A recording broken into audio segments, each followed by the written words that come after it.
Hi there, I'm Laura. I'm 27 years old, and I recently found myself navigating life as a newly divorced woman after separating from my husband, Larry. Our love story began back in college, where we shared classes and quickly fell in love. We had a strong bond, but there was always a shadow over our relationship. Larry's mother, Lily. From the very beginning, Lily seemed to harbor an inexplicable dislike for me. She was always meddling in our relationship, offering unsolicited advice, and making me feel unwelcome. I expressed my concerns to Larry many times, but he struggled to confront his mother. He was torn between his loyalty to her and his love for me. Eventually, I resigned myself to endure Lily's criticisms, believing that Larry might have been unknowingly sharing too much with her, giving her fuel to criticize me. Our relationship faced many challenges, with frequent arguments about his mother's influence. But over time, Larry began to understand my perspective and stopped sharing the intimate details of our life with her. After 5 years of dating, we got married, much to Lily's dismay. Despite her attempts to interfere with our marriage, we managed to distance ourselves from her toxic presence for a while. During this period, both Larry and I found success in our careers. Although I admired Larry's accomplishments, I started to feel the need for something more personal, something that was mine alone. We had split our expenses unequally, with me covering the majority, but that didn't bother me much. What really weighed on me was the growing void I felt inside, a desire to pursue something creative and fulfilling. Drawing on my passion for design, I decided to explore graphic design as a side venture. It became a personal project, something I could call my own, and I kept it under wraps for a while, nurturing it quietly as I figured out where it might take me.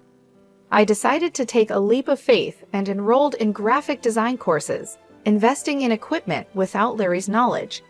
My best friend, Mary, was the only person I confided in about this new venture. She was incredibly supportive, offering me both encouragement and practical advice as I developed my skills. As my confidence grew, Mary introduced me to people who were interested in hiring me, even though I was just starting out. They appreciated my work and trusted me with their projects, helping me gradually build a client base.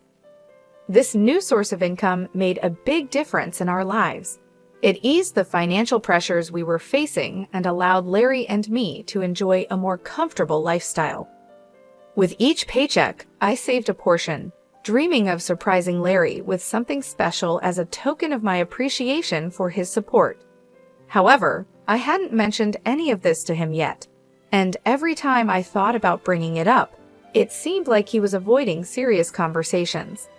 It wasn't long before I noticed something was off. Larry became increasingly distant, and I couldn't shake the feeling that he was hiding something from me. The first real sign of trouble came when Larry admitted that he had spent his entire paycheck on investments, just a week after receiving it. We had a heated argument about it, but we managed to patch things up for the time being. To help make ends meet, I put in extra hours at work, which helped relieve some of the financial strain. But the following month, Larry repeated the same behavior, and I found myself feeling more and more frustrated. I couldn't understand how he could be so careless with his earnings, especially when I was working so hard to contribute to our household. In a moment of anger, I lashed out with hurtful words, though I quickly regretted my outburst. However, when Larry once again found himself without money for the 5th month in a row, I reached my breaking point. I had been meticulously managing our finances, working tirelessly not just at my day job, but also on my growing graphic design business, which was becoming our main source of income. It was becoming clear that something had to change, and I couldn't keep carrying the burden alone. I had reached my limit. "How could you let this happen again? Have you learned nothing?" I scolded Larry, my frustration boiling over. Despite his attempts to justify his actions, I was done bearing the weight of his financial irresponsibility. It was a tough decision, but I made it clear that I wasn't going to bail him out this time. Larry reacted with indignation and defensiveness, but I stood firm. "You can't gamble away your entire paycheck and expect me to cover for you," I asserted. I won't enable this behavior any longer." Our argument quickly escalated, with accusations flying back and forth, until finally, Larry stormed out, leaving me alone to grapple with the turmoil of our crumbling relationship. In the aftermath of our confrontation, I couldn't shake the feeling that there was more to Larry's behavior than met the eye. Suspicions began to creep in, and I wondered if Lily, his overbearing mother, might be involved. Determined to uncover the truth, I decided to do some investigating while Larry was out. It didn't take long for me to find what I was looking for. Larry had carelessly left his bank account logged in on my laptop, and what I discovered shocked me. Contrary to his claims of being broke, Larry had more than enough money squirreled away. As I scrutinized his transactions, I found nothing unusual, just the usual debits and credits. But I couldn't understand why he had been hiding his finances from me and telling lies. Seeking clarity, I delved into his messages, and the first person I noticed him texting was his mother, Lily. Their conversation revolved around our recent altercation, with Larry painting me as the antagonist, claiming I had berated him for withholding money. Lily seemed to revel in the discord, affirming her suspicions about me. As I scrolled further, I uncovered a disturbing revelation. Lily had been relentlessly disparaging me to Larry, labeling me as materialistic, and insinuating that I was only with him for financial gain. Ironically, I was the primary breadwinner in our household. Their exchanges showed how Lily's toxic influence had fueled Larry's grievances against me, magnifying minor annoyances and nurturing his resentment. The final blow came when I realized just how deeply Lily's words had seeped into Larry's mind, twisting his perception of our relationship and turning him against me. The truth was out, and it left me reeling. When I discovered their scheme to cut me off financially, it felt like the ground had been ripped out from under me. Initially hesitant, Larry gradually gave in to Lily's manipulations, slowly yielding to her demands. He unknowingly provided her with more ammunition by sharing moments where I had expressed my frustrations, further fueling her animosity toward me. This betrayal was devastating, leaving me overwhelmed with hurt and confusion. Unsure of my next steps, I turned to my best friend, Mary, seeking solace in her comforting presence. I confided in her, revealing the distressing truth I had uncovered and desperately seeking her guidance in this tumultuous moment. Mary, ever the steadfast confidant, listened intently, offering her unwavering support as I struggled to process the betrayal inflicted by those closest to me. The situation weighed heavily on me, and I found myself at a crossroads, uncertain of the best course of action. It seemed glaringly obvious cut off Larry's support, wait for him to hit rock bottom, and then file for divorce. But Mary questioned the morality of such a plan, suggesting that it might be too harsh. Her concern prompted me to reconsider my approach, and she advised me to sleep on it and revisit the issue the next day. Exhausted both physically and emotionally, I welcomed the respite that sleep promised. The next morning, with the luxury of a weekend ahead, Mary and I decided to find comfort in the familiarity of a favorite movie. We drifted off to sleep in each other's company, the tranquility of the day offering a temporary sense of peace, a brief reprieve from the turmoil brewing within me. We indulged in simple pleasures, immersing ourselves in movies, enjoying culinary delights, and savoring each other's company. Despite the nagging thoughts of the previous day's revelations, I made a conscious effort to set them aside, prioritizing the much-needed break from the stress and heartache I had been experiencing. However, our peaceful reprieve was short-lived. A call from Lily shattered the calm. Reluctantly, I answered, only to be met with accusations and hostility. Her unwarranted attacks only served to heighten the tension, but with Mary's encouragement, I managed to maintain my composure amidst Lily's tirade. Then, amidst the hostility, an unexpected proposal emerged, a 40/60 split of everything between Larry and me. It was a proposition that dripped with skepticism, clearly a test of my commitment to the marriage. Despite the audacity of her demand, it left me contemplating the next steps in what was becoming an increasingly difficult and painful situation. I agreed, willing to explore any possibility of salvaging what was left of our relationship. With a tentative acceptance, we set plans in motion, culminating in a scheduled meeting on Friday to formalize the arrangement.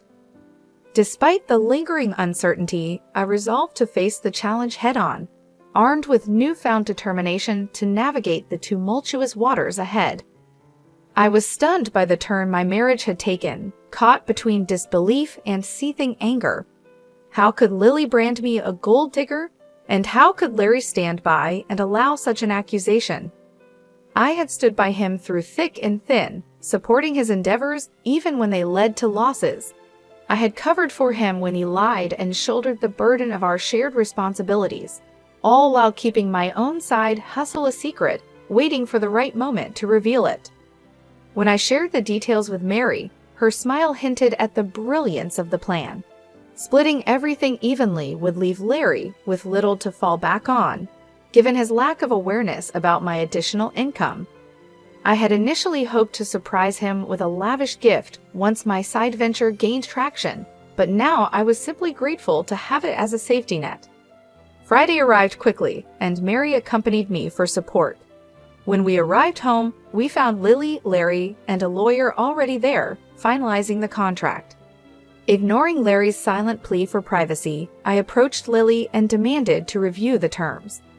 As expected, the agreement mandated an equal division of assets, with a clause prohibiting financial assistance between us. Reluctantly, I signed, knowing it would leave Larry scrambling financially. Predictably, problems ensued. Initially, our communication was limited to curt words, the rift between us too deep to bridge. Yet, living under the same roof required some level of interaction. Larry attempted to reach out and mend the divide, but I remained distant, resentful of his complacency in the situation. As time passed, Larry's persistent attempts to reconnect grew tiresome. The weight of our fractured relationship hung heavily over us, and I found it increasingly difficult to maintain my resolve.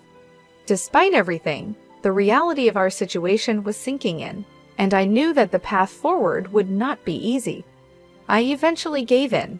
"Will you please just talk to me? We can't keep going on like this," Larry pleaded, his voice filled with a longing that caught me off guard.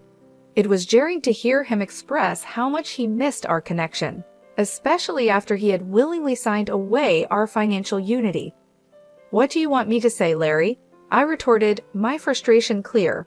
"Is that why you agreed to sever our finances completely?"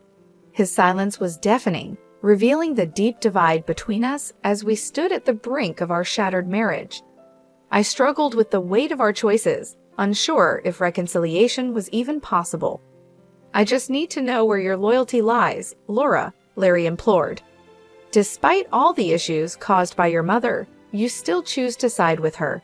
Is this truly what you believe is best for us?" "Please, Larry, don't speak ill of my mother like that. And what wealth are you so concerned about?" "I don't understand," I countered, feeling both confused and hurt. "I'm simply trying to make things right between us. Can we not lash out at each other?" "There will be no reconciliation until that contract is null and void," Larry replied defensively. "It's only been 3 weeks since we signed it, and I've seen no evidence to suggest you're not here for the money. If you're struggling financially, just let me know. I'm willing to help," I offered, trying to bridge the gap between us. "Wouldn't that be a breach of the contract?" "I won't risk violating it," I insisted. "Why are you making this so difficult? Can't we just be civil?" I could see Larry wrestling with conflicting influences, his mother's and his own. The Larry I married wouldn't have succumbed to such manipulation. That month, I focused on paying off our major debts, leaving Larry to manage on his own. With my share settled, I had more disposable income, and Mary and I indulged in lavish outings, while Larry always had an excuse for his financial constraints. My graphic design side gig was thriving, and I began to seriously consider quitting my day job. Meanwhile, Larry struggled, his portion of the pantry often bare. While a part of me felt sympathy for him, I couldn't ignore the choices he had made that led us here. I reminded myself that Larry had brought this situation upon himself, but that didn't make the unfolding events any easier to handle. Lily's unexpected visit, however, threw me off balance. She stormed into my home, her face a mask of anger, and before I could even greet her, she accused me of stealing from Larry. The words hit me like a slap in the face. Not only was I confused, but I was also immediately on the defensive. How could she possibly think I was stealing from my own husband? "What are you talking about?" I demanded, trying to keep my voice steady. "You're accusing me of seeking revenge on Larry because I don't like the contract he made us sign? That's absurd. Your son has been struggling all month, but it's not because I've been stealing his money to fund my outings. He has no money to steal, and you know it. And let's not forget who actually coerced us into signing that contract in the first place. You forced it upon us, and now your son is paying the price." Lily's eyes narrowed, and I could see her temper flaring. "Liar," she shouted. "I'm calling the police right now." "Go ahead," I replied, meeting her gaze head-on. "I haven't taken a single cent from your son. You won't find anything because there's nothing to find." "Then how do you have so much money?" she demanded, not backing down. "Your job doesn't pay that much more than Larry's, and he's told me you've cut back your hours.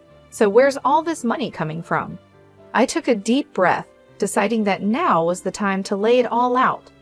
"I have another business on the side," I began. "A graphic design venture that I've been working on for a while now. I was planning to surprise Larry with it, to show him what I'd accomplished. But thanks to your constant meddling, that plan went down the drain. I was even going to use the money to buy you a car as a gesture of goodwill, to show you that I'm not the person you think I am." Lily looked taken aback, but she wasn't ready to relent just yet. "How much do you make from this side business?" she asked, her voice laced with suspicion. "More than you'd expect," I answered. "I've worked hard to build something successful, something I'm proud of. And all this time, I wasn't lying or trying to deceive anyone. I was simply trying to do something good, something positive. And now, thanks to your interference, everything I've worked for has been jeopardized. If you care so much about your son, maybe you should be the one supporting him instead of tearing down everything I've built." With that, I took a deep breath and reached into my bag, pulling out a set of divorce papers that I had been holding onto for this moment. The sight of them seemed to take Lily by surprise, but I was beyond caring about her reaction. I turned to Larry, who had been standing silently by, his expression a mix of guilt and resignation. "I didn't want it to come to this, Larry," I said, my voice softening as I addressed him. "I tried to make things work, even after everything that's happened. But I can't keep doing this. I can't keep living under the shadow of your mother's influence, and I can't keep pretending that everything is okay when it's not. I've worked hard to build a life for myself, and I deserve to be with someone who supports that, not someone who lets their mother tear us apart." Larry looked down, unable to meet my eyes. Lily opened her mouth to say something, but I cut her off before she could start. "This isn't just about money," I continued. "It's about respect, trust, and the foundation of a relationship that should have been built on mutual support. I've done everything I can to support you, Larry, even when things were tough. But I need to take care of myself now. I need to protect what I've built." With those words, I handed the divorce papers to Larry. The silence that followed was heavy, filled with the weight of everything that had led us to this point. Lily looked at the papers, then at Larry, her face a mask of disbelief. I knew it wasn't going to be easy, and the road ahead would be filled with challenges.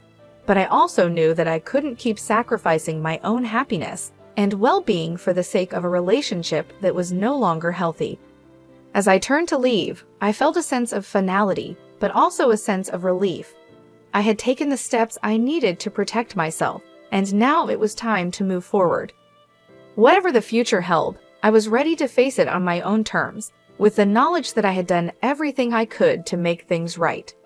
I had filed for divorce right after we signed the contract, quietly holding onto the papers until the right moment to reveal them. When I finally handed them to Larry, the shock on his face was unmistakable, but I felt no sympathy. I had given him every chance to make things right, and he had chosen his path. I expected Lily to be pleased, given how hard she had pushed for this separation. Instead, her expression shifted to one of fury as she realized the full consequences this would have for her son. I calmly informed them that I would be moving out in last weeks. I had made up my mind, and there was no going back. I agreed to continue splitting the remaining loan payments, but that was the extent of my commitment. Larry, clearly desperate, tried to plead with me, hoping to change my mind, but I remained resolute. I reminded him that this was the outcome of his choices and actions, and that we had both reached a point of no return. In the months that followed, I began to feel a sense of liberation from the toxic relationship that had been weighing me down for so long. Lily, as expected, tried to contest the divorce, likely hoping to salvage something from the situation. However, with our assets already legally separated, there was little for Larry to gain from the proceedings. In fact, he ended up losing more than he ever imagined. Unable to keep up with the mortgage payments on the house, he was forced to sell it and move back in with his mother. As for me, my life took a turn for the better. My graphic design business began to flourish, far beyond what I had initially envisioned. I started landing lucrative opportunities with big brands, and my client base expanded rapidly. It was a blissful and rewarding period for me, one that filled me with a sense of accomplishment and relief. I finally felt like I was in control of my life, free from the negativity and constant stress that had overshadowed my marriage. Every day, I felt grateful that I had something to fall back on. My side business, which had started as a small venture, had grown into a successful and profitable enterprise. This financial independence spared me from the fate Larry had to endure, and it allowed me to move forward without the burden of our past weighing me down. Larry's situation was quite different. With the house sold and his financial stability shattered, he struggled to adjust. Moving back in with his mother was a blow to his pride, and I could only hope that this experience would serve as a lesson for him in the future.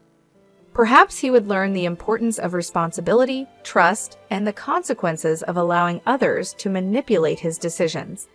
But those lessons were no longer my concern. I was focused on building my own future now. I embraced the opportunities that lay ahead, excited about what was to come. The freedom to pursue my passions, the success of my business, and the peace that came with leaving a toxic situation behind filled me with a sense of fulfillment I hadn't felt in years. Life was finally moving in a positive direction, and I was determined to make the most of it.